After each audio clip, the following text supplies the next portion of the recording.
Ini Iya cuma Pak. ginian kertas kosong. Nah, tadi kan saya bilang ya Pak. Nah, Tadi kan saya bilang, Bapak kalau misalkan ragu, Bapak mendingan nggak usah dibayar atau tanya atau siapa dulu. nggak bisa begitu. Cuman kalau Saya udah udah begini, pernah ketipu. Nah, iya.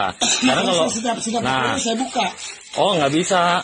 Jadi kalau misalkan Bapak sekarang minta uangnya lagi Pak, Nah, nggak bisa. Itu nggak balikin duit saya. Situ bahaya. bahaya gimana Pak? Bahaya bagaimana? Oleh Anda penipuan, saya lapor itu. Saya nggak mau tahu, ini kosong. Kalau Bapak mau Bapak laporin tahu kan saya, kasusnya? kalau Bapak mau laporin saya silahkan.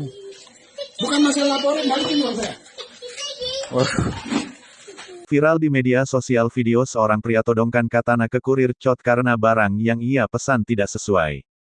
Dalam video itu terlihat seorang pria berbadan tinggi.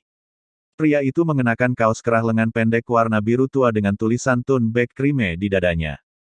Pria itu nampak membuka sebuah paket yang dihantarkan oleh kurir COT. Namun pria itu marah karena barang yang datang tidak sesuai dengan pesanannya.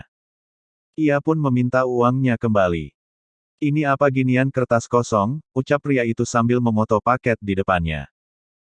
"Tadi kan saya bilang Pak, Bapak kalau misal ragu Bapak mendingan nggak usah bayar atau tanya siapa dulu," ucap kurir dengan tenang. "Nggak bisa begitu, saya soalnya pernah ketipu.